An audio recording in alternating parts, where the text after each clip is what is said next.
Asia is a large continent, covering approximately 30% of the Earth's land area. The wealth of Asian nation in terms of its natural resources is unquestionable.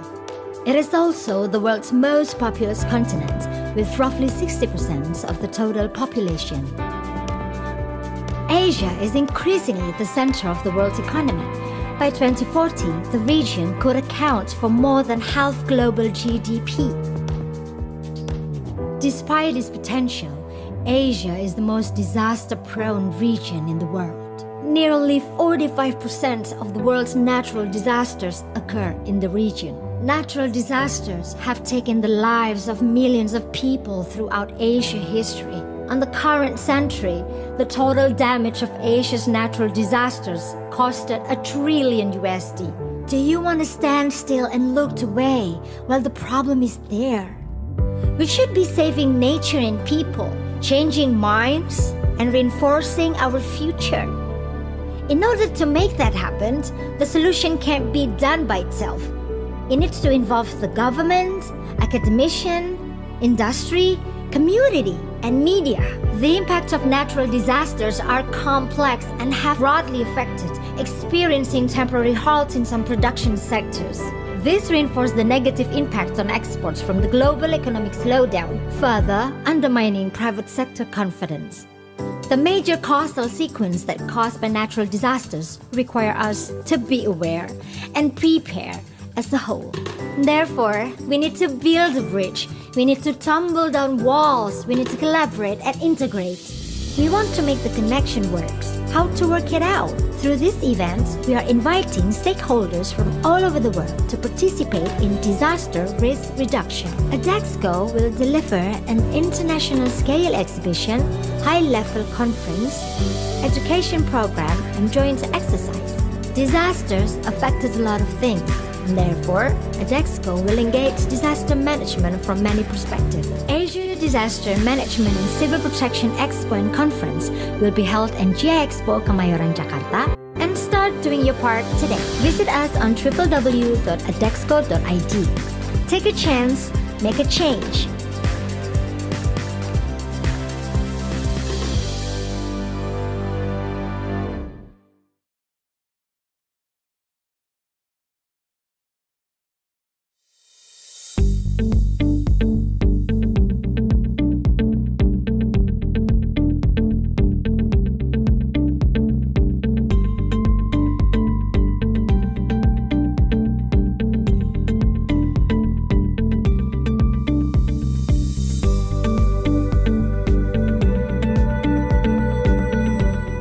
Pesan dan kesan saya di sini itu ya semoga acara ini harapan kami itu bisa membawa kemajuan untuk khususnya untuk penanggulangan bencana di Indonesia ya.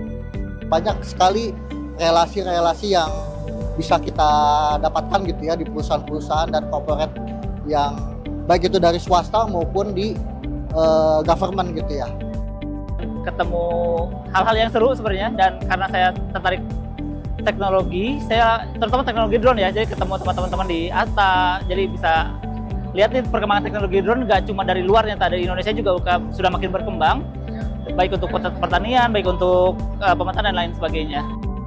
Dan 2026 tentunya menjadi salah satu ajang berikutnya di mana semua kita mengajak pihak-pihak untuk berpartisipasi dalam Adexco ini untuk memperkuat semangat industrialisasi kebencanaan menuju resiliensi yang berkelanjutan.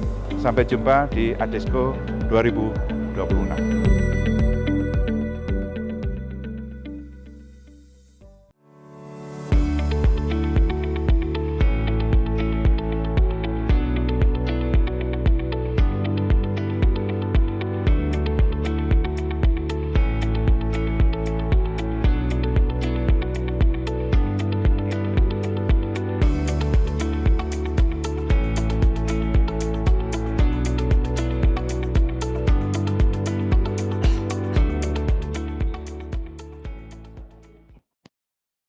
Assalamualaikum warahmatullahi wabarakatuh. Halo, apa kabar sahabat tangguh? Selamat datang di Ngopi Bareng, Ngobrol Pintar bareng BNPB. Saya Trevi Jenti Pustasari, senang sekali rasanya bisa kembali hadir dan menyapa sahabat tangguh di episode kali ini. Nah, hari ini kita bakal membahas sesuatu yang esensial banget. Soal bagaimana kita membangun kembali kehidupan setelah badai bencana berlalu. Di sebelah sana juga sudah ada rekan saya yang akan membersamai Mas Adrian Cader. Apa kabar, Mas? Kabar baik Mbak Trevi. Sahabat Tangguh, topik kali ini sangat krusial karena kita akan membahas masa depan masyarakat terdampak bencana lewat tema bukan sekedar atap. Kenapa bukan sekedar atap? Karena membangun hunian pasca bencana itu bukan hanya perihal membangun fisik saja, tetapi juga tentang keselamatan hingga keberlanjutan hidup masyarakat yang terdampak. Sinergi lintas sektor yang kuat menjadi kunci dalam menyikapi permasalahan ini. Betul banget, Mas Adrian. Nah, sahabat tangguh, jangan lupa siapkan pertanyaan kalian agar kita bisa mendapatkan informasi bagaimana sinergi pembangunan hunian pasca bencana ini berjalan di lapangan. Kami akan memilih beberapa pertanyaan untuk dijawab langsung oleh para narasumber hebat kita. Menariknya, 3 penanya yang terpilih akan mendapatkan hadiah menarik dari Adexco. Jangan lupa, pastikan sahabat tangguh juga terus memantau informasi kebencanaan terkini, karena update bencana jangan tunggu jadi korbannya.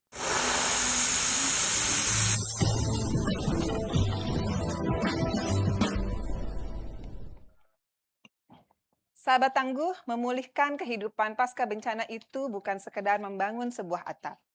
Di Indonesia, kompleksitasnya cukup tinggi, dikarenakan pemerintahan harus membagi intervensi secara spesifik.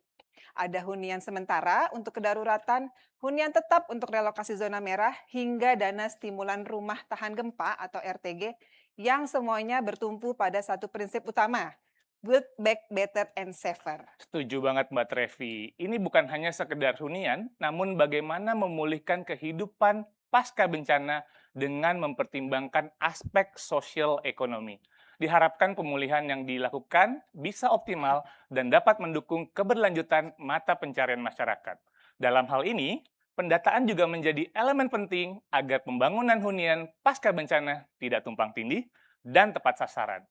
Karena terkait hal ini melibatkan lintas sektor kementerian dan lembaga serta berbagai pihak lainnya, Mbak Trevi. Nah, pas banget nih Mas Adrian. Narasumber kita hari ini juga dari berbagai sektor berbeda untuk menjawab tantangan tersebut. Kita perkenalkan yang pertama sebagai perwakilan leading sektor, Bapak Lukmanul Hakim STMT sebagai Direktur Rehabilitasi dan Rekonstruksi Sosial, Ekonomi dan Lingkungan Hidup BNPB. Apa kabar Bapak? Alhamdulillah Sehat baik ya Mbak Pak ya? Trevi, Mas Andrian. Selamat datang Pak di Terima kasih, Mas. BNPB. Iya. Lalu hadir juga narasumber kedua sebagai pemegang kunci otorisasi kelayakan wilayah permukiman. Langsung saja kita sapa Bapak Samsyar Nurhadi STMM selaku Direktur Bina Teknik Perumahan dan Kawasan Permukiman dari Kementerian Perumahan dan Kawasan Permukiman. Selamat pagi Bapak, apa kabar? Selamat pagi, Assalamualaikum warahmatullahi wabarakatuh. Kita sama-sama akan ngopi bareng Ya. bersama dengan sahabat tangguh. Iya, sahabat tangguh. Nah, untuk melengkapi diskusi kita, Mas Adrian, dari unsur dunia usaha, ini telah hadir juga bersama kita yang juga sudah datang jauh-jauh dari Padang langsung, luar biasa. Ini Bapak Insinyur Pri Gustari Akbar, STMT IPU, selaku Direktur Utama PT Semen Padang, yang akan berbagi inovasi material ramah lingkungan dan cepat bangun melalui teknologi yang namanya SEPA Block. Selamat pagi Pak Pri, apa kabar Pak? Selamat pagi, alhamdulillah sehat. Monggo Pak disapa sahabat tangguh Pak. Selamat pagi, sahabat tangguh semuanya. Semoga selalu dalam keadaan sehat walafiat. Amin. Lengkap sudah narasumber hebat kita hari ini. Kami kembali mengingatkan para sahabat tangguh yang sedang menyaksikan, jangan lupa mengirimkan pertanyaannya di kolom komentar agar diskusi pagi ini semakin semangat dan memberikan manfaat. Kita nikmati dulu secangkir kopi yang hangat yang bisa menemani kita di pagi hari ini. Silakan Bapak Silakan, Ibu Bapak. sekalian, kita nikmati kopinya.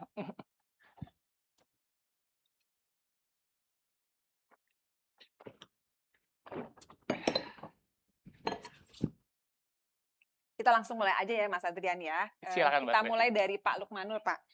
Bicara soal tata kelola bencana Pak, bagaimana peran BNPB sebagai leading sektor dalam mengkoordinasikan pembangunan dari tadi ya Huntara, Huntap, hingga skema bantuan rumah RTG yang melibatkan lintas instansi dan swasta, serta seberapa krusial arti sebuah standarisasi hunian Mhm. hunian pasca bencana ini Pak di mata BNPB? Ya, jadi Mbak Trevi, sahabat tangguh, terima kasih Mas Andrian.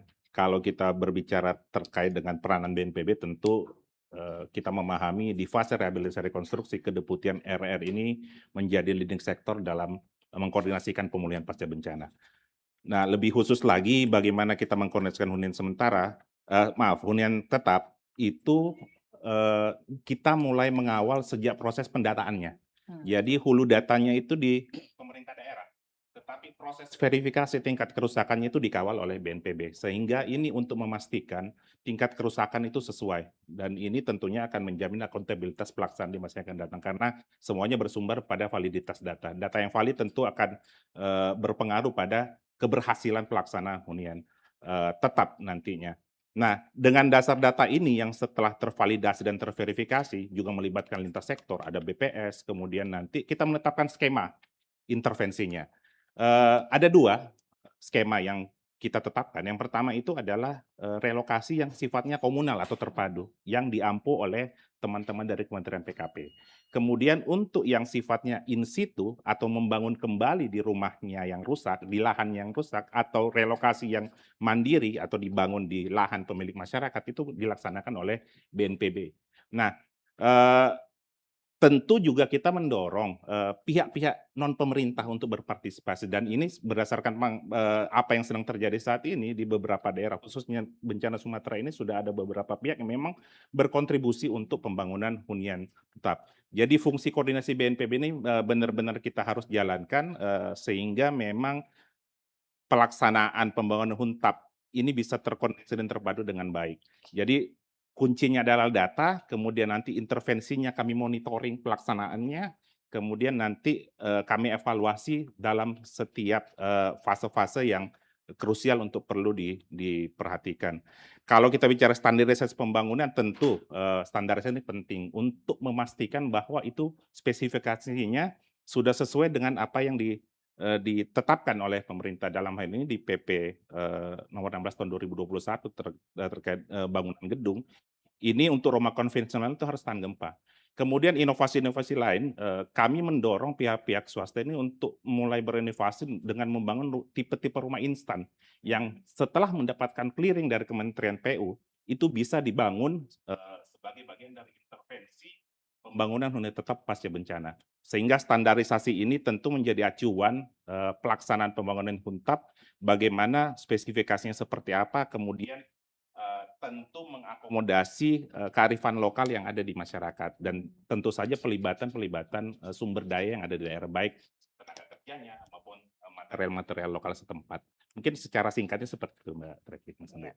Berarti tadi kuncinya adalah memang BNPB ini berperan sebagai Koordinasi. simpul ya Iya. untuk mengkoordinasikan dalam tentunya dalam mencapai akuntabilitas dan juga melakukan validasi dan verifikasi ya Bapak ya, kuncinya seperti itu. Jadi memang sahabat tangguh tadi dijelaskan oleh Pak Lukman bahwa membangun huntap itu tidak semudah itu. Jadi kompleksitasnya juga tinggi ya Pak ya. Dengan pendataan, juga dengan kearifan lokal, lalu juga ada monitoring gitu. Ini bukan hanya sekedar membangun aja gitu, tapi memang harus dipikirkan semuanya gitu ya Pak ya.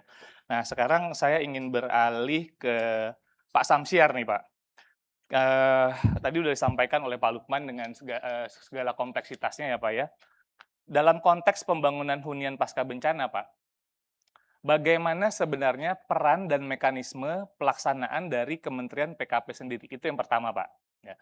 Lalu apa saja standar teknis yang diterapkan di lapangan untuk memastikan bangunan tersebut benar-benar aman, layak huni, dan tangguh terhadap ancaman bencana. Nah, itu yang kedua, Pak. Dan karena mungkin ini juga dapat menjawab isu komparasi kualitas dari hasil pembangunan dari berbagai instansi yang turut membantu pembangunan huntap dan huntara yang tadi disampaikan oleh Pak Lukman itu, Pak. Monggo, Pak, silakan jawab. Baik, terima kasih sahabat tangguh di kegiatan ngopi bareng ini ya. Jadi kalau bisa saya persingkat pertanyaan tadi yaitu terkait dengan peran Kementerian Perumahan dan Kawasan Permukiman serta proses bisnis yang ada di Kementerian Perumahan dan Kawasan Permukiman ya. Ya. Jadi mungkin yang pertama di masa tanggap darurat ini Kementerian PKP tentunya atas permintaan BNPB tadi sudah disampaikan bahwa BNPB merupakan leading sektornya. Jadi tentunya atas permintaan BNPB kami dapat memberikan bantuan. Bantuan berupa apa? Berupa pemeriksaan rumah pasca bencana. Tadi sudah disebutkan juga. Jadi kami bisa memberikan bantuan pemeriksaan rumah pasca bencana. Ini sesuai tentunya dengan kapasitas yang kami miliki.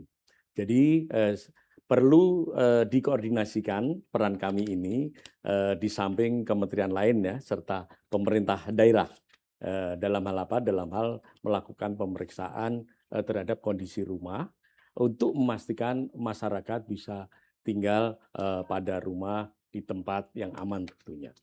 Kemudian pada tahap pasca bencana kami melakukan pembangunan rumah yang relokasi secara terpusat atau komunal.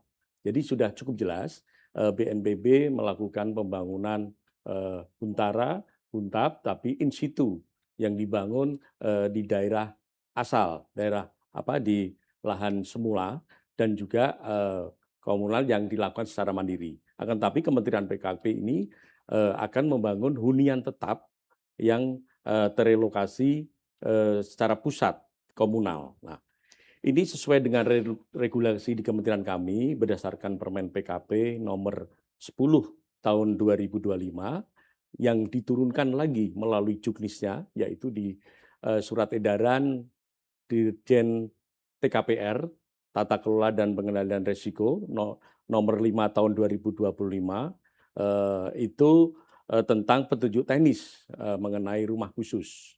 Kita sebut rumah khusus karena memang ini rumah yang disediakan atau yang dibangun oleh negara atau pemerintah yang berkebutuhan khusus. Salah satunya apa?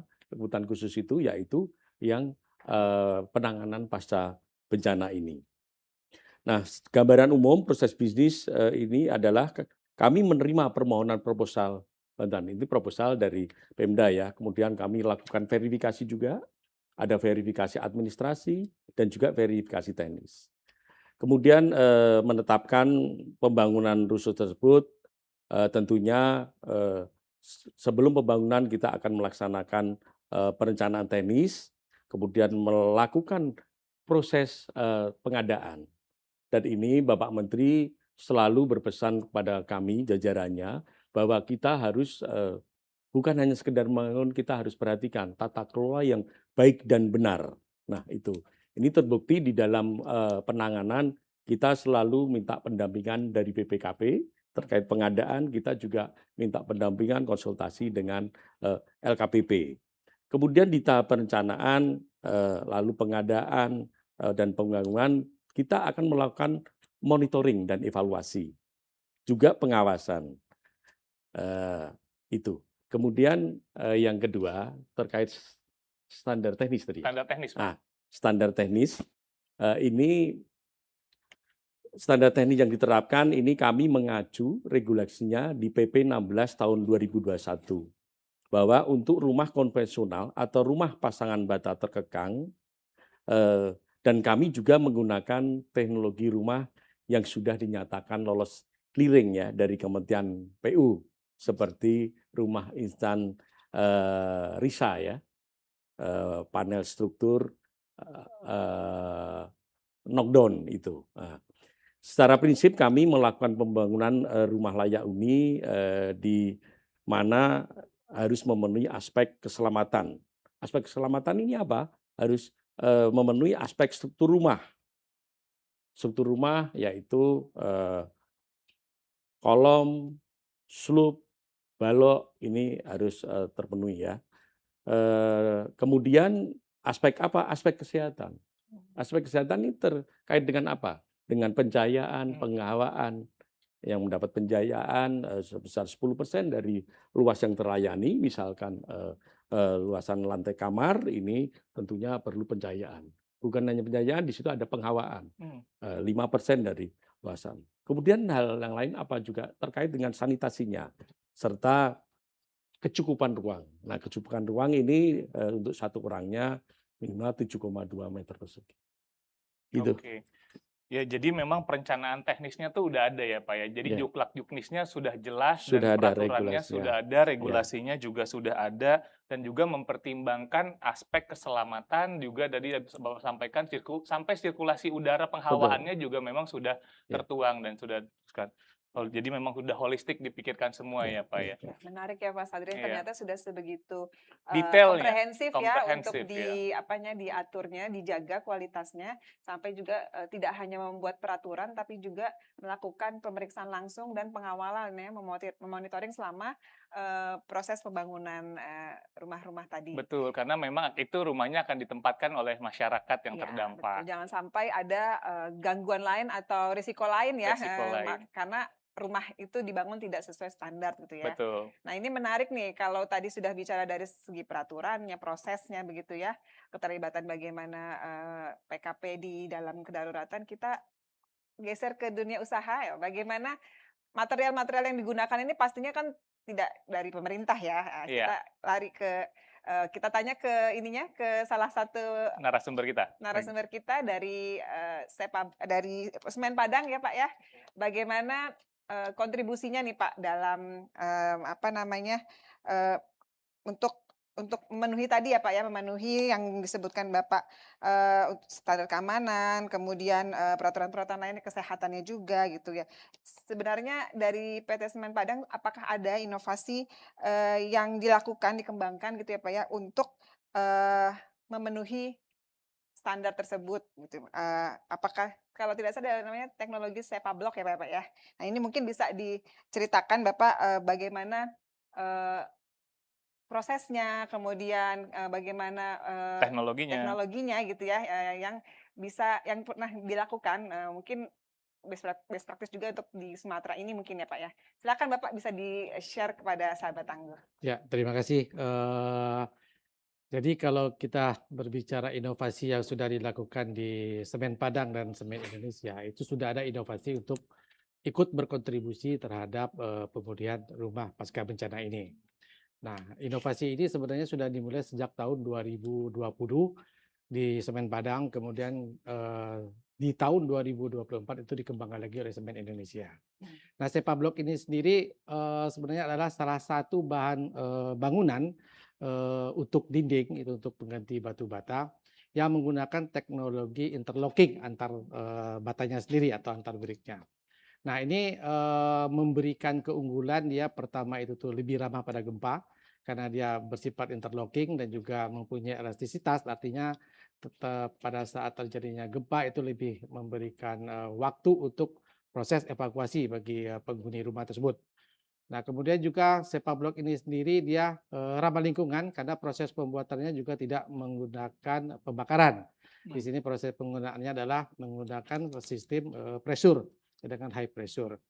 Nah, kemudian tentu dengan teknologi dengan interlocking ini proses pembangunan di lapangan sendiri itu lebih cepat.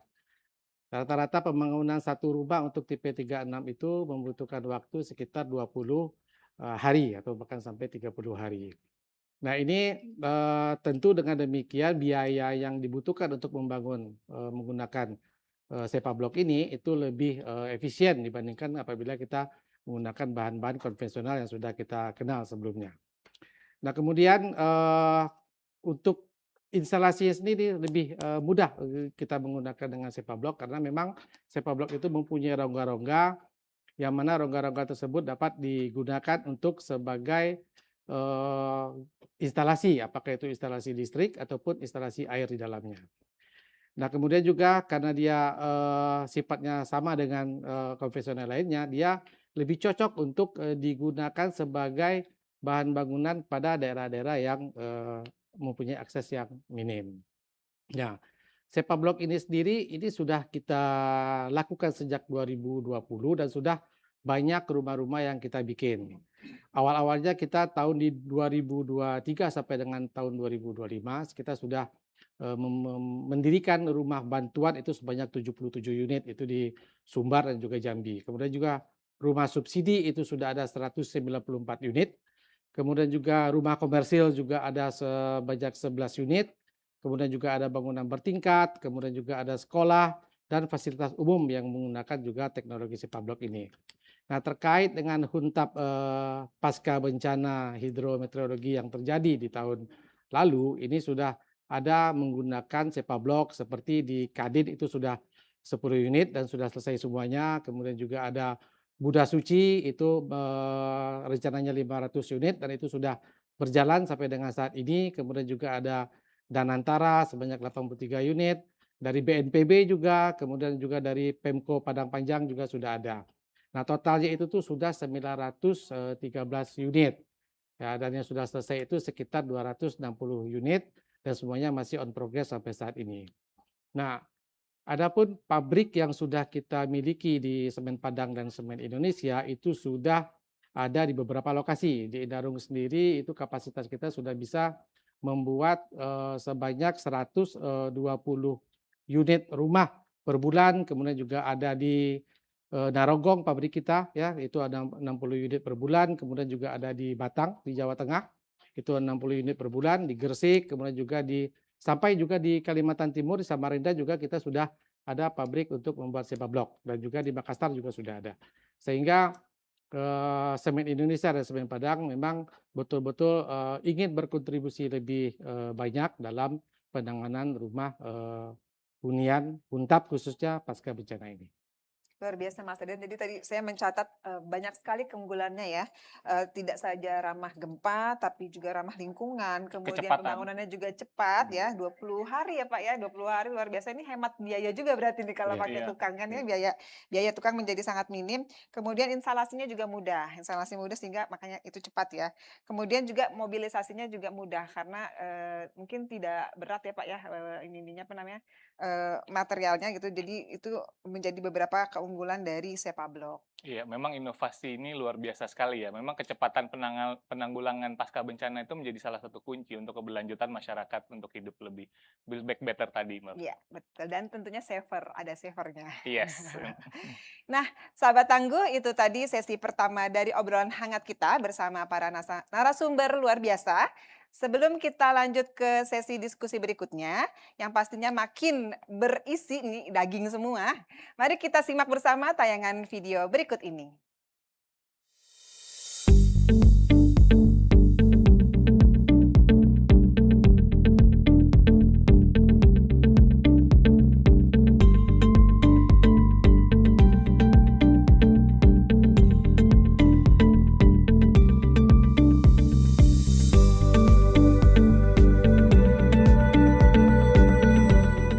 Kesan dan kesan saya di sini itu ya semoga acara ini harapan kami itu bisa membawa kemajuan untuk khususnya untuk penanggulangan bencana di Indonesia ya. Banyak sekali relasi-relasi yang bisa kita dapatkan gitu ya di perusahaan-perusahaan dan corporate yang baik itu dari swasta maupun di government gitu ya. Ketemu hal-hal yang seru sebenarnya, dan karena saya tertarik teknologi, saya terutama teknologi drone ya, jadi ketemu teman-teman di ASTA, jadi bisa lihat nih perkembangan teknologi drone nggak cuma dari luar, ternyata dari Indonesia juga sudah makin berkembang, baik untuk pertanian, baik untuk pemetaan dan lain sebagainya. Dan 2026 tentunya menjadi salah satu ajang berikutnya di mana semua kita mengajak pihak-pihak untuk berpartisipasi dalam Adisco ini untuk memperkuat semangat industrialisasi kebencanaan menuju resiliensi yang berkelanjutan. Sampai jumpa di Adisco 2026.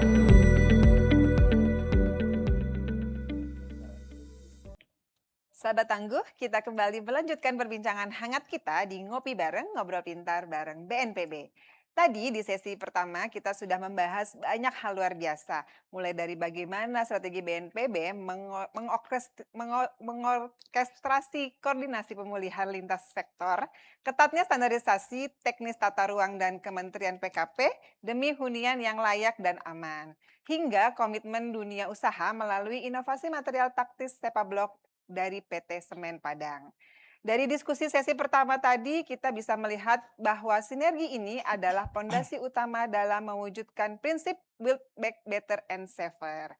Nah, Mas Adrian, kalau kita bicara lebih jauh, bagaimana sebenarnya strategi kita agar kolaborasi standarisasi wilayah dan pemanfaatan teknologi konstruksi cepat dari berbagai pihak ini bisa benar-benar terintegrasi dan diimplementasikan secara berkelanjutan dalam sistem nasional kita bisa bahas Iya, di sesi memang kedua bicara ini. soal integrasi dan teknologi, kita perlu kolaborasi berkelanjutan dalam manajemen kebencanaan. Setiap tahun kita melaksanakan kegiatan ADEXCO nih Mbak Trevi. ADEXCO adalah Asia Disaster Management and Civil Protection Expo and Conference. Tahun ini merupakan tahun pelaksanaan yang kelima penyelenggaraan ADEXCO. Forum internasional ini bukan sekedar hanya pameran, melainkan wadah strategis bagi pemerintah, sektor swasta, akademisi, hingga praktisi global untuk berbagi praktik baik menyelaraskan regulasi, serta melihat langsung perkembangan inovasi, teknologi, konstruksi, dan material taktis terkini yang dapat memperkuat kapasitas bangsa dalam membangun hunian tangguh bencana di masa yang akan datang, Mbak Trevi. Nah, lewat momentum besar seperti ADEXCO, integrasi ekosistem kebencanaan kita bisa dibangun. Sekarang mari kita langsung perdalam lagi diskusi kita di sesi kedua ini. Saya ingin kembali bertanya kepada Pak Lukman. Lukman ya Pak ya. Pak Lukman, kalau kita lihat tadi di lapangan ya Pak ya, tantangan banyak multisektor yang terlibat tadi ya disebutkan ada juga dari NGO begitu ya Pak ya, tidak hanya dari pemerintah saja bantuan atau apa namanya pembangunan hunian ini dilakukan atau sumbernya gitu ya Pak ya, asalnya itu dari berbagai sektor. Bagaimana tantangan di lapangan terkait dalam mensinkronisasikan juga data ya Pak ya. Tadi Bapak sebut data itu dikumpulkan, itu menjadi mandat pemerintah daerah, tapi BNPB akan melakukan validasi dan verifikasi terkait data. Siapa saja yang memang berhak untuk mendapatkan hunian, bantuan hunian tersebut ya Pak ya. Nah, bagaimana Pak tantangan untuk mensinkronisasikan data kerusakan dan juga penerima bantuannya itu Pak? Kemudian langkah strategis BNPB dalam memastikan integrasi data tersebut, sehingga bantuan hunian ini bisa benar-benar tepat sasaran dan kita bisa menghindari adanya tumpang tindih program dari tadi yang berbagai sumber tadi ya Pak ya pendanaannya. Mbak Trevi, sahabat tangguh, Mas Andrian, kita berbicara soal data, tentu idealnya data ini adalah data tunggal yang kita pakai bersama untuk melakukan intervensi. Di sesi sebelumnya saya menjelaskan bahwa posisi Pemda sebagai hulu data itu memegang peranan penting, tetapi tanpa dikawal oleh proses yang dilakukan oleh Kementerian PKP, oleh BNPB, tentu validitas data itu akan menjadi hal lain yang tentu menjadi permasalahan nantinya. Sehingga kami memastikan di fase-fase awal itu ada namanya proses verifikasi dan validasi tingkat kerusakan. Karena pemerintah daerah ini cuman menyampaikan tingkat kerusakan, tetapi ini butuh untuk divalidasi dan diverifikasi. Sehingga itulah yang dilakukan oleh Kementerian Lembaga Teknis termasuk PKP dan BNPB untuk memastikan kesesuaian tingkat kerusakan. Nah, atas dasar itu tentu selanjutnya menjadi keputusan kepala daerah dalam bentuk SK yang divalidasi oleh BPS melalui DTSN. Kalau kita bicara konteks bencana Sumatera, memang di Satgas itu pembagian tugasnya sudah jelas. Berbicara soal validasi, verifikasi validasi data itu menjadi domain dari teman-teman BPS. Nah, hasil ini menjadi data yang kita pakai bersama untuk mengintervensi. Teman-teman PKP itu sudah dapat berapa jumlah rumah yang akan direlokasi secara komunal. Dan kami pun sudah dapat berapa jumlah rumah yang akan dibangun secara in situ atau relokasi mandiri. Nah, atas dasar satu data ini tentu menjadi modal untuk melakukan intervensi. Tidak terbatas pada pemerintah saja, tetapi keterlibatan organisasi non pemerintah, tadi disampaikan ada Buddha Suci, kemudian di tingkat lokal di Biren itu ada pengusaha lokal yang berkontribusi untuk membangun rumah. Jumlahnya juga cukup signifikan, ada 60 rumah, itu kan lumayan sebenarnya.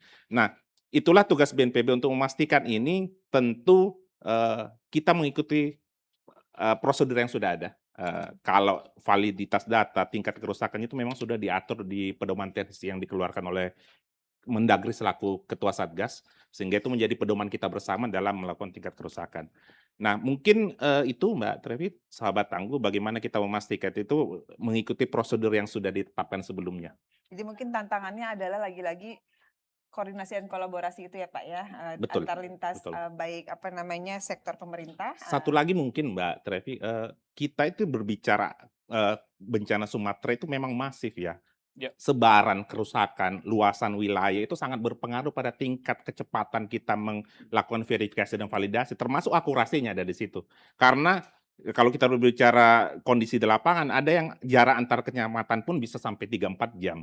Dan Iya. itu memang dengan keterbatasan komunikasi itu menjadi constraint ya, menjadi kendala dalam pelaksanaan pendataan ini. Ya, berarti Besaran kondisi wilayahnya ya. juga ya, Pak, Betul, ya? betul, Dari sebaran, kondisi medan di sana ya Pak betul, ya, itu betul, menjadi salah satu tantangan juga dalam melakukan verifikasi dan validasi data ya Bapak ya. betul. Betul, tadi makanya disampaikan oleh Pak Lukman, keterlibatan pemerintah daerah juga menjadi salah satu Kunci. kunci ya, Jadi Pak ya. kunci, Pemerintah iya, daerah harus betul. menyampaikan ke pemerintah pusat supaya kalau dari awalnya aja udah salah, nanti di sininya jadi salah gitu. Akan makin lama. Makin lama gitu. Betul. Jadi memang verifikasi ada proses verifikasi tadi Betul. disampaikan verifikasi. Nah, ini yang memang keterlibatan pemerintah daerah menjadi kunci juga ya, Pak ya. Luar biasa sekali, Pak. Sekarang saya ingin beralih kembali lagi nih Pak ke Pak Samsiar nih Pak. Tadi sudah disampaikan oleh Pak Lukman bahwa proses pendataan itu menjadi satu hal yang penting, jadi kunci. Itu kan bagian dari hulunya tuh Pak ya. Lalu saya ingin balik ke Pak Samsiar untuk melihat dari kondisi hilirnya nih Pak. Kondisi hilirnya.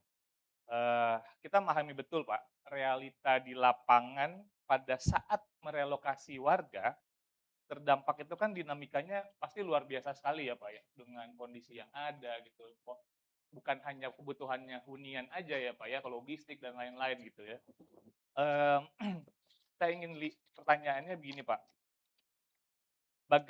bagaimana kondisi di lapangan itu ketika kita memindahkan warga itu kan kita kayak tidak seperti kita memindahkan barang ya Pak ya. Pasti masyarakat punya pertimbangan terkait lokasi, karena mereka punya lokasi sebelumnya terkait dari kehidupannya Mata mereka, pencariannya ya. mata pencariannya. Melihat realita tersebut Pak, setelah proses pembangunan Huntap ini selesai dan diserah terimakan, bagaimana evaluasinya nih Pak dari Kementerian PKP? Karena seringkali kita menemukan resiko Huntap yang sudah dibangun, akhirnya ditinggalkan oleh masyarakat yang terdampak karena mereka kembali lagi ke hunian lamanya mereka, karena berkaitannya dengan dekatnya dengan lokasi mata pencariannya mereka, Pak. Nomor satu itu. Dan kedua, apakah hunian baru ini mampu mempertimbangkan aspek kebutuhan tersebut dan bertransformasi menjadi aset jangka panjang yang produktif. Itu Pak. Baik. Baik, terima kasih. Mungkin saya di depan tadi sedikit sudah menyampaikan ya. Ini Menteri kami, sama Bapak Menteri Perumahan dan Kawasan Permukiman, bukti keseriusan terkait tata kelola yang baik dan benar. Jadi di kementerian kami ada Direktorat Jenderal Tata Kelola dan Pengendalian Risiko. Nah itu tentunya itu bukan hanya sekedar membangun, itu juga sudah memperhatikan bagaimana aset yang sudah kita bangun terkait pemanfaatannya tadi ya, terkait tadi kemungkinan ada risiko terbengkalai tadi yang kita lakukan. Jadi lokasi pembangunan hunian tetap Huntap yang akan dilakukan oleh kementerian kami, resiko terhadap terbengkalainya Huntap itu memang akan selalu ada. Nah, sebagai mitigasinya apa? Salah satu pertimbangan yang harus diperhatikan oleh pemerintah daerah saat menetapkan lokasi Huntap. Ini tentunya jarak dan akses dari lokasi baru ke tempat tinggal sebelumnya ini tidak terlalu jauh ya, sehingga masyarakat tidak mengalami kesulitan dalam menjalani penghidupannya sehari-hari. Bisa menemukan lokasi yang dekat sekaligus aman terhadap bencana. Ini memang tidak mudah, tetapi dengan sudah lengkapnya dokumen seperti peta zona rawan bencana, kemudian RDTR, RT/RW, RP3KP, ini akan dapat meringankan pemerintah daerah dalam menyiapkan lahan untuk mengurangi resiko Huntap terbengkalai tersebut. Nah, pada beberapa daerah, masyarakat bila direlokasi ini memang menginginkan tidak dipisahkan dari lingkungan dan tetangganya sebelumnya. Nah, hal tersebut ini juga harus dipertimbangkan dan menjadi opsi dalam melakukan relokasi. Nah, di sisi lain, pemerintah daerah juga harus selalu mengkomunikasikan dan selalu mensosialisasikan kepada masyarakat bahwa lokasi tempat tinggal mereka yang dulu ini sudah termasuk dalam zona rawan bencana, sehingga tidak memungkinkan untuk bisa ditempati kembali. Nah, untuk usulan pembangunan Huntap ini yang diusulkan oleh pemerintah daerah, ini tergantung di mana pemerintah daerah tersebut memiliki lahan ya, yang menjadi kontrol dari Kementerian PKP, yaitu memastikan bahwa Huntap yang akan dibangun ini tentunya usulannya ini sudah memenuhi beberapa readiness kriteria yang terdiri dari persyaratan administrasi dan persyaratan teknis. Di mana administrasi seperti surat usulannya yang diajukan oleh kepala daerah, proposal, kemudian surat pernyataan dari Pemda ya, juga surat pernyataan dari calon penerima penyediaan rumah khusus tersebut. Dan juga tentunya ada kesesuaian yang di depan saya tadi sampaikan, RT RW harus sesuai ya, SK BNBA, lalu bukti legalitas hak tanah itu. Jadi lahan ini harus memang clear and clean dari status lahannya maupun kondisi lahan yang ada. Dan juga beberapa persyaratan teknis yang harus dipenuhi seperti tidak dalam melanggar garis bangunan, garis sepadan sungai, ataupun pantai. Lokasi harus di luar daripada kawasan yang memang itu rawan bencana. Dan tentunya juga memikirkan lahan relokasi ini ada persyaratan readiness kriteria, ini harus ada sumber air ya, sumber air terkait karena air ini adalah pokok sekali kebutuhan pokok. Kemudian juga terkait dengan fasilitas umumnya, bagaimana? Karena memang kita penanganan pasca bencana ini tidak sekedar membangun rumah saja, tapi kita akan membangun kembali kehidupan masyarakat secara utuh tentunya. Nah, itu demikian. Siap. Baik, betul sekali Pak jawabannya. Memang yang harus dipikirkan tadi Pak sampaikan ya, kehidupan masyarakat secara utuh. Jadi banyak sekali yang harus dipikirkan. Jadi sahabat tangguh, membangun Huntap itu bukan hanya sekedar membangun. Jadi berbagai aspeknya semua dipikirkan ya Pak. Termasuk tadi sampaikan bahwa air bersih. Jangan sampai sudah dibangun di lokasi tersebut, tapi lokasi tersebut ternyata juga termasuk rawan bencana dan tidak tersedia air bersih ya Pak ya. Itu juga menjadi kunci. Jadi memang data ini balik lagi menjadi satu hal yang sangat penting nih Mbak Trevi. Betul. Data awal itu menjadi sangat penting. Dan juga tadi ternyata Kementerian PKP ini juga sudah memikirkan sampai dengan mitigasinya ya.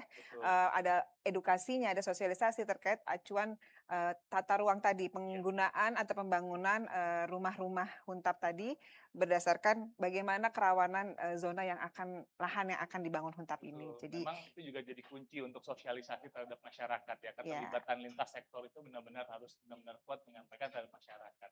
Ya, ya baik. Satu lagi Pak. Akses jalan. Itu Pak. Okay. Itu perlu diperhatikan. Iya.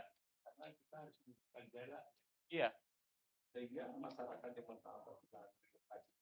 bisa menjalankan kehidupannya sehari-hari dengan tentunya dan mudah ya. Betul.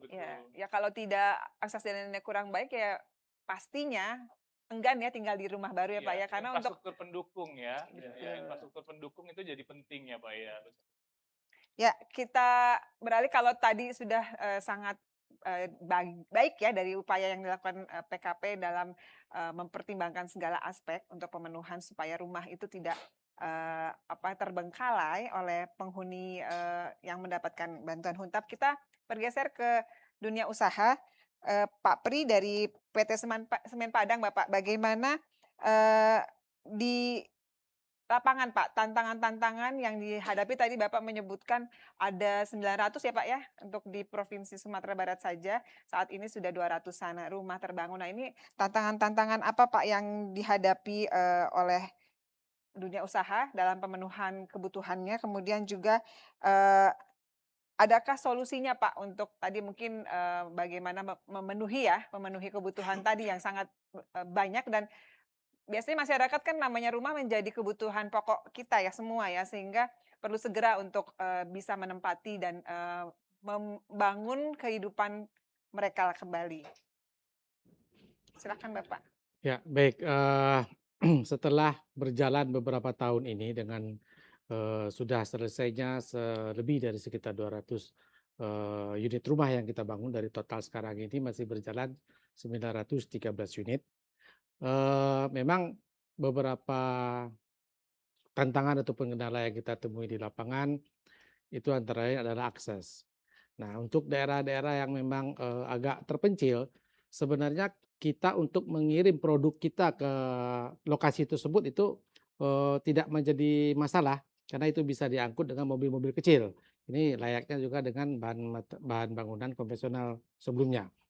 Namun untuk kita mendapatkan bahan bangunan lain seperti besi, kemudian pasir, kemudian ya perangkat-perangkat interior lain, nah ini yang menjadi kendala di situ.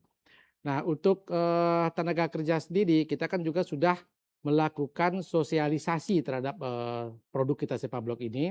Itu sudah beberapa kali sosialisasi kita lakukan di beberapa provinsi, ya, bukan hanya di Sumbar, bahkan di Jambi, di Riau, bahkan di Kalimantan juga sudah kita lakukan sosialisasi juga. Di Jawa juga sudah kita lakukan sosialisasi.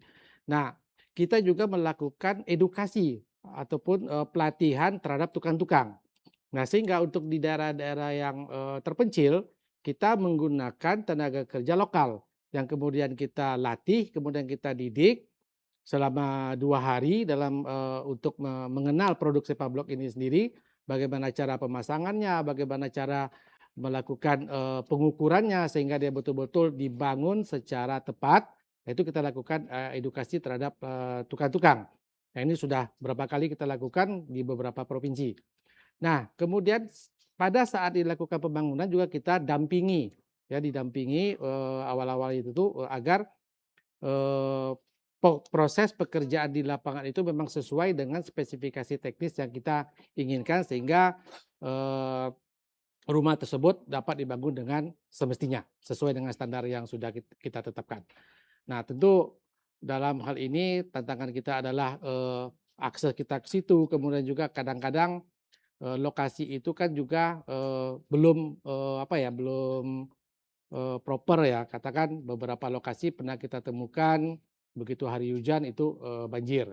Nah, ini juga menjadi salah satu kendala dalam mempercepat proses pekerjaan di lapangan. Tentu ini harusnya kita bisa selesai satu unit itu kita 20 hari, nah ini kadang menjadi molor. Nah, itu sih tantangan kita di lapangan selama ini.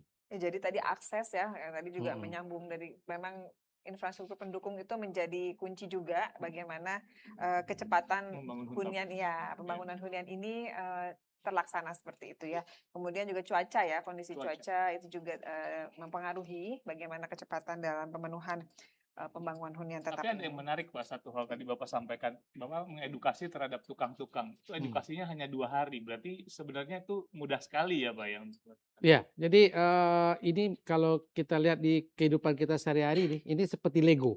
Oke. Jadi kita bata interlock brick yang kita kenal dengan nama Sepablok, Ya. itu seperti menyusun Lego. Hmm. Jadi ya kita betul-betul mengandalkan kepresisian daripada produk Sepablok itu sendiri. Nah, bagaimana kita menyusun Lego itu yang dari bawah sampai ke atas lurus, dari kiri ke kanan lurus, dan betul-betul di pertemuan itu adalah siku 90 derajat. Nah, ini yang kita edukasi. Oke. Ini kita latih. Itu juga sudah beberapa kali, bahkan beberapa tukang dari berbagai provinsi kita panggil ke Semen Padang, ke Indarum, kita adakan in-house training, kemudian juga kita praktekkan bagaimana cara memasang Sepablok itu dengan benar. Oke. Nah, terus terkait Sepablok Pak, saya penasaran juga dengan produknya. Itu kalau apakah ini versi yang pertama atau udah versi lanjutan atau bagaimana Pak dari tahun tadi Bapak sampaikan? Ya, ini sebenarnya kita dari tahun 2020 hingga tahun 2025 itu, yang terakhir ini sudah versi keempat. Oh, versi keempat. Jadi kita selalu melakukan evaluasi dari evaluasi yang versi pertama, apa kekurangannya, kemudian kita perbaiki, kemudian keluar lagi versi kedua, versi ketiga, bahkan versi keempat. Nah, kita mesinnya sendiri itu kita desain sendiri, kita buat sendiri, dan kita produksi sendiri. Nah, mesinnya itu sendiri mulai awalnya itu dengan manual, sekarang sudah dengan semi otomatis. Nah, itu memang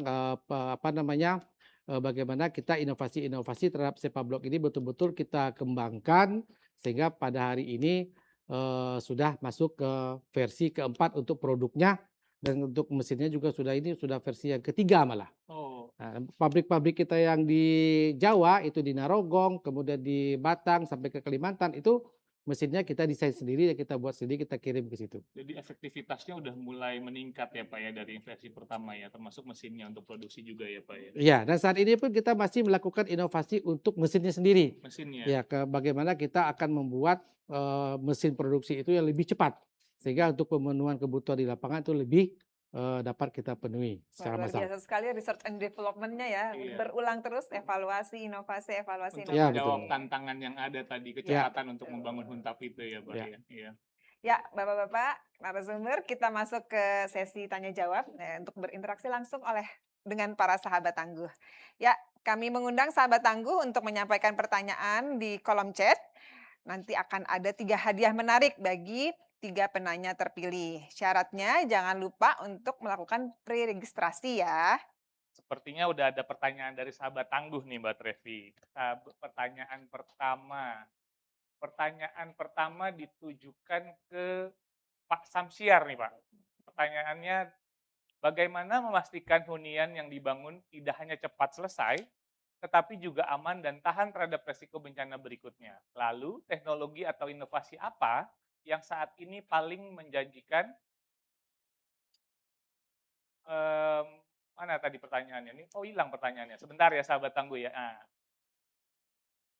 Ya, saya ulang ya Pak ya. Pertanyaan pertama, bagaimana memastikan hunian yang dibangun tidak hanya cepat selesai, tetapi juga aman dan tahan terhadap resiko bencana berikutnya. Lalu, teknologi atau inovasi apa yang saat ini paling menjanjikan untuk mendukung pembangunan hunian pasca bencana? Monggo Pak, dijawab Pak. Baik, terima kasih sahabat tangguh. Kemudian di depan tadi saya sudah sampaikan mungkin detail. Jadi terkait bukan hanya kecepatan saja, jadi harus memenuhi kaidah-kaidah teknis, dan standar teknis itu tentu kita mengacu kepada PP 16 tahun 2001. Jadi yang paling penting adalah kita memastikan bahwa percepatan pembangunan hunian pasca bencana ini tidak mengurangi aspek keselamatan tadi, seperti yang dapat saya sampaikan. Aspek keselamatan ini apa? Aspek dari strukturnya, ya, kolomnya, baloknya, rimbanya, ini harus kita ikuti dengan standar teknis yang ada di BP 16 tahun 2021. Ini terkait dengan kualitas bangunan, ya, bukan hanya kecepatan, bukan hanya kuantitas, kita perlu perhatikan kualitas bangunan. Nah, prinsip kami mendorong adalah untuk build back better and safer, ya, artinya rumah yang dibangun kembali ini harus lebih aman dan lebih tangguh dibandingkan kondisi sebelumnya. Dalam pelaksanaannya, Kementerian PKP mengacu pada ketentuan PP 16 2021, yaitu tentang bangunan gedung, khususnya pemenuhan aspek andalan bangunan yang meliputi apa itu aspek keselamatan, kesehatan, tadi di depan saya sudah sampaikan, kenyamanan dan kemudahan. Nah, pada aspek keselamatan di pasal 29 ayat 6 ya pada PP 16 tahun 2021 tersebut secara tegas mengatur bahwa perencanaan struktur bangunan harus memperhitungkan terhadap pengaruh gempa. Nah, inovasi teknologi apa?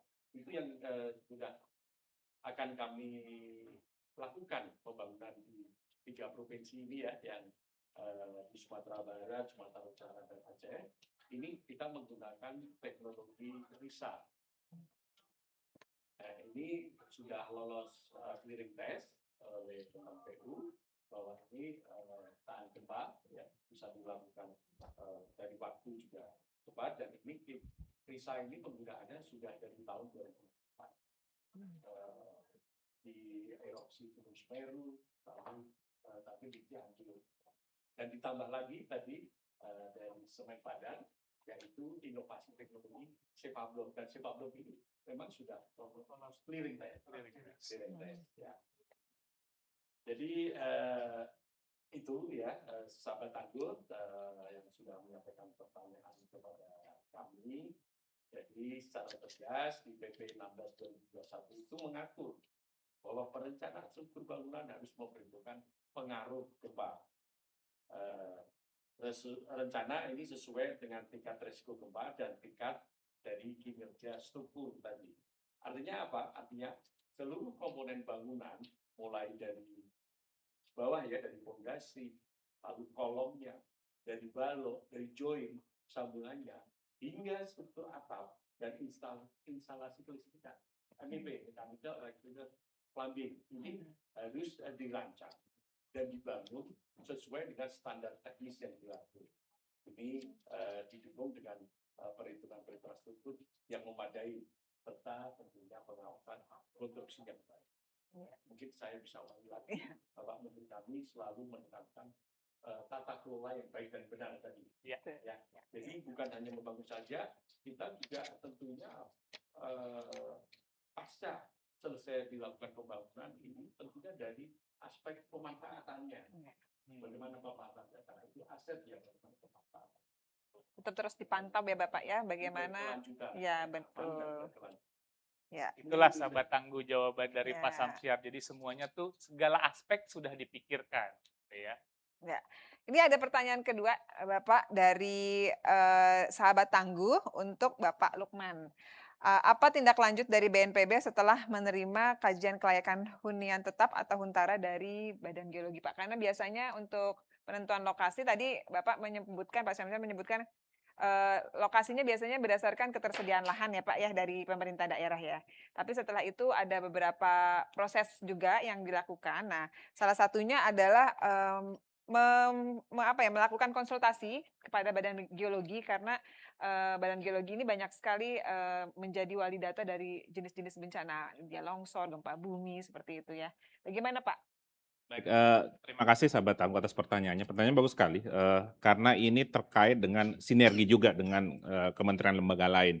Jadi setelah kita menerima hasil kajian kelayakan hunian tetap dari Badan Geologi, tentu ini ditindaklanjuti dalam bentuk apa yang disampaikan, apa direkomendasikan atau tidak boleh. Ketika itu tidak boleh, tentu kami kembalikan kepada pemerintah daerah bahwa lahan tersebut tidak layak dari sisi aspek keselamatannya, resiko bencananya, karena prinsip yang kita kedepankan dalam pemulihan tentu build back better tadi, dan kami nambahkan kadang-kadang itu di sustainable, ini harus berkelanjutan. Maka follow up-nya setelah ada rekomendasi ini kami kembalikan kepada pemerintah daerah, karena memang di proses awalnya pun kami mengawal. Ketika mereka mengajukan lahan untuk relokasi, kami selalu meminta ada rekomendasi teknis dulu dari Badan Geologi ataupun PVMBG sehingga kami bisa menindaklanjuti dengan membangun hunian tersebut. Ketika itu tidak ada, tentu kami tidak dapat tindaklanjuti. Jadi kurang lebih seperti itu, Mbak Trevi, sahabat Tangguh, bagaimana kita menindaklanjuti rekomendasi-rekomendasi dari instansi teknis dalam hal ini Badan Geologi terkait dengan intervensi pembangunan hunian tetap ini. Berarti memang tetap menjadi persyaratan utama ya Pak ya, ya, betul. tapi lagi-lagi kita kembalikan kepada pemerintah daerah karena ketersediaan lahan memang itu menjadi kewenangan dari pemerintah daerah ya Bapak ya.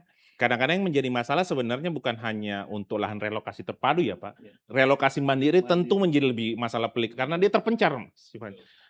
Saya sebagai warga terdampak punya tanah di desa A. Ternyata desa A ini nggak layak. Saya harus cari yang lain lagi. Begitu juga masyarakat yang lain. Jika ada 1000 KK yang seperti itu, tentu akan menjadi PR juga untuk melaksanakan verifikasinya. Iya, betul. Dan itu dilakukan ketika ada permintaan tadi yang mandiri seperti itu ya? Iya, kurang lebih sama. apakah BNPB mengkoordinasikan Badan Geologi, tolong dicek dulu ini bagaimana Ya, kondisinya, apakah layak teknis untuk betul. dibangun Betul, huntap? sebenarnya usulannya itu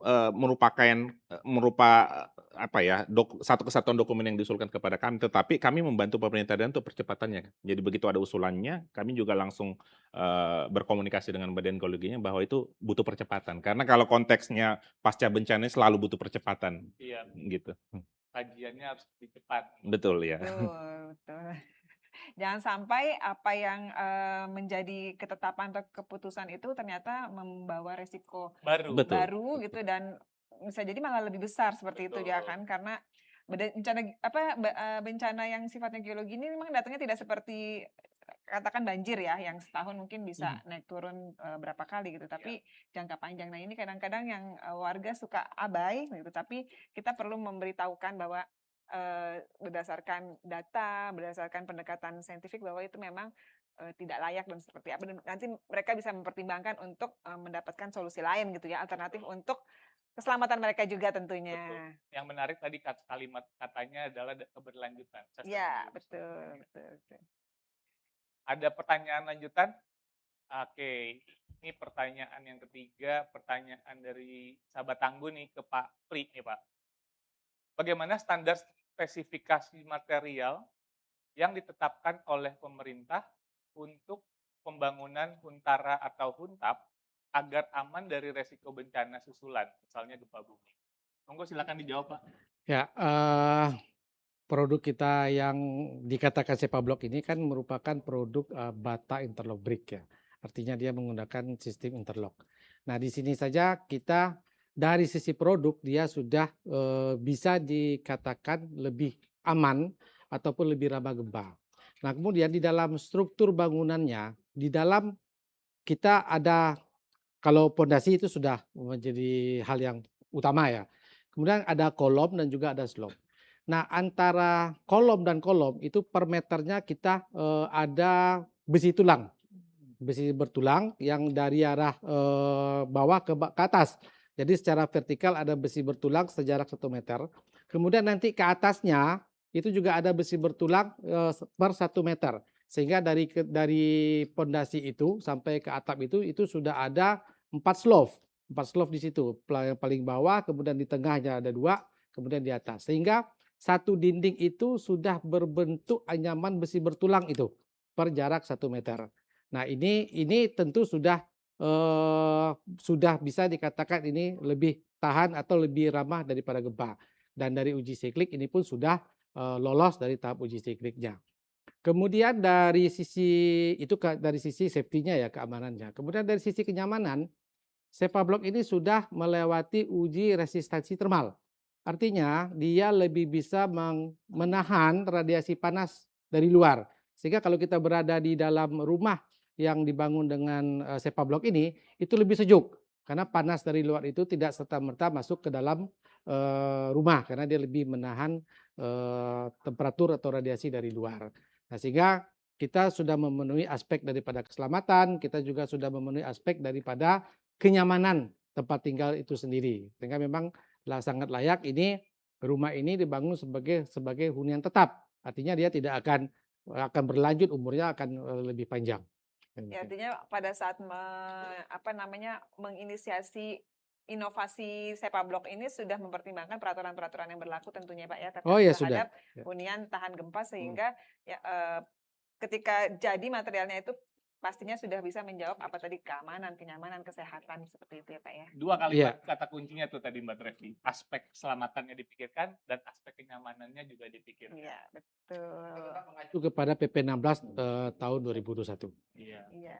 Menarik. Tapi kalau nanti di lapangan boleh share sedikit nggak Pak? Kalau ternyata tidak sesuai itu tadi kolomnya, jaraknya ada 4 slope segala macam itu, bagaimana Pak? Apakah nanti harus dibangun ulang itu?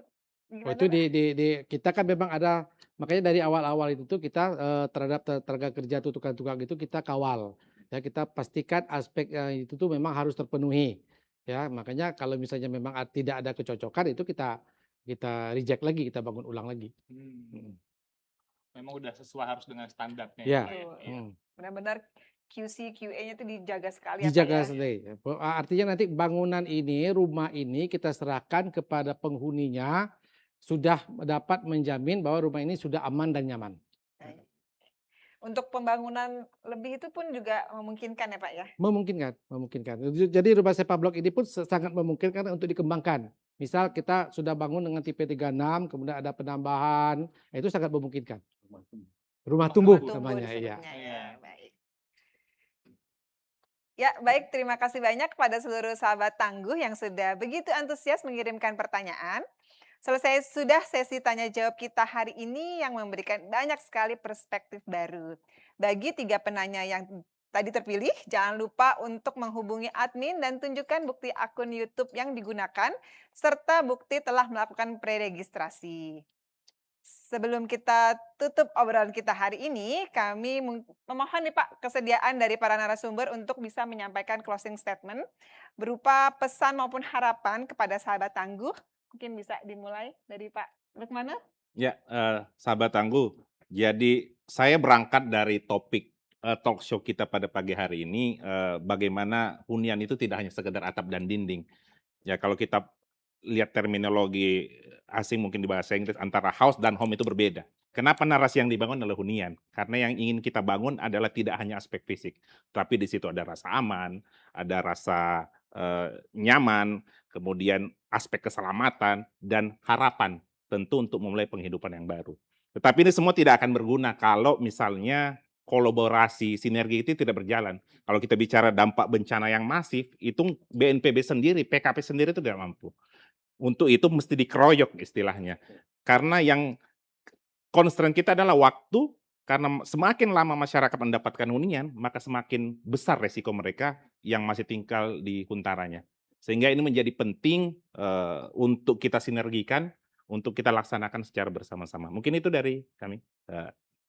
Silakan Sinergitas jadi selanjutnya. kunci. Iya. Silakan Selanjutnya Bapak. Bapak. Baik, ya. Jadi ke depannya tentunya tata kelola terkait pemulihan pasca bencana ini harus semakin memperkuat kolaborasi.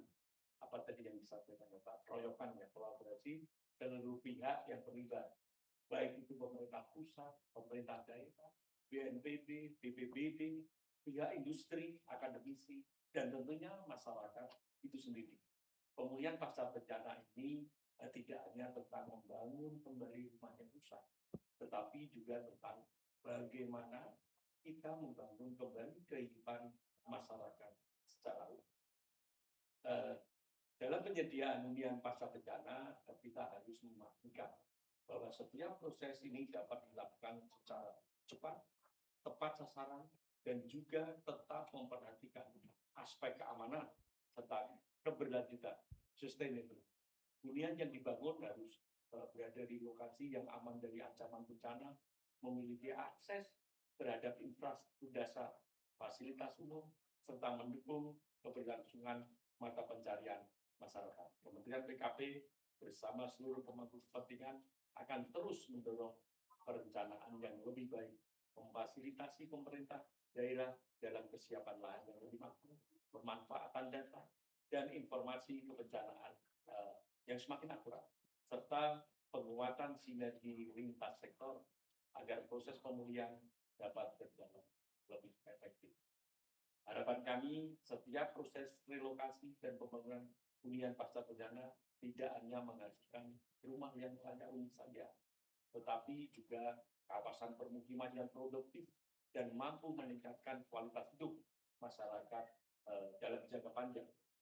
Karena pada akhirnya ukuran keberhasilan pemulihan pasca bencana bukan hanya seberapa cepat rumah itu dibangun, tetapi seberapa cepat dan seberapa baik masyarakat dapat kembali menjalani kehidupan mereka dengan aman, produktif, dan bermanfaat. Luar biasa. Terima kasih Bapak. Silakan Pak Pri, bagaimana Pak Pri? Ya, Closing statement-nya. ya terima kasih. Kami dari Semen Indonesia dan juga Semen Padang tentu berharap bahwa inovasi dan pengalaman yang sudah kami lakukan selama ini tentu dapat menjadi solusi nasional ya dalam mempercepat pemulihan pasca bencana melalui hunian yang aman, tangguh, dan mampu menjadi fondasi kehidupan yang lebih baik di masa depannya. Tentu kami mempunyai kewajiban dan juga mempunyai kebanggaan untuk dapat melakukan kontribusi yang lebih dalam membantu memberikan solusi bagi nasional ini. Terima kasih. Ya, baik.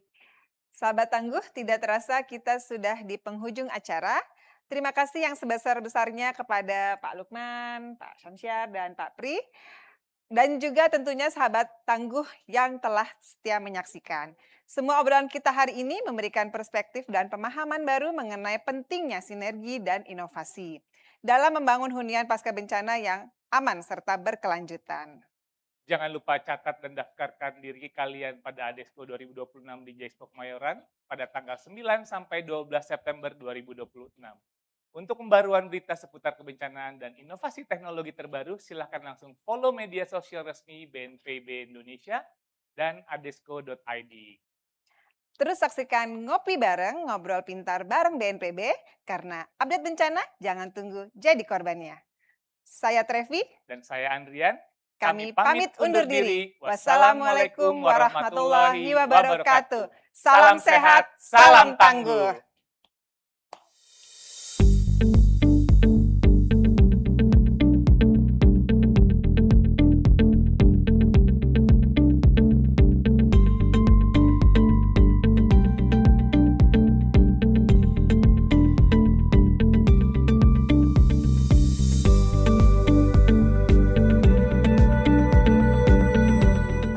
Kesan saya di sini itu ya semoga acara ini harapan kami itu bisa membawa kemajuan khususnya untuk penanggulangan bencana di Indonesia ya. Banyak sekali relasi-relasi yang bisa kita dapatkan gitu ya di perusahaan-perusahaan dan corporate yang baik itu dari swasta maupun di government gitu ya. Ketemu hal-hal yang seru sebenarnya, dan karena saya tertarik teknologi, saya terutama teknologi drone ya, jadi ketemu teman-teman di ASTA, jadi bisa lihat nih perkembangan teknologi drone nggak cuma dari luarnya, dari Indonesia juga sudah makin berkembang, baik untuk pertanian, baik untuk pemetaan dan lain sebagainya. Dan 2026 tentunya menjadi salah satu ajang berikutnya di mana semua kita mengajak pihak-pihak untuk berpartisipasi dalam Adesco ini untuk memperkuat semangat industrialisasi kebencanaan menuju resiliensi yang berkelanjutan. Sampai jumpa di Adesco 2026.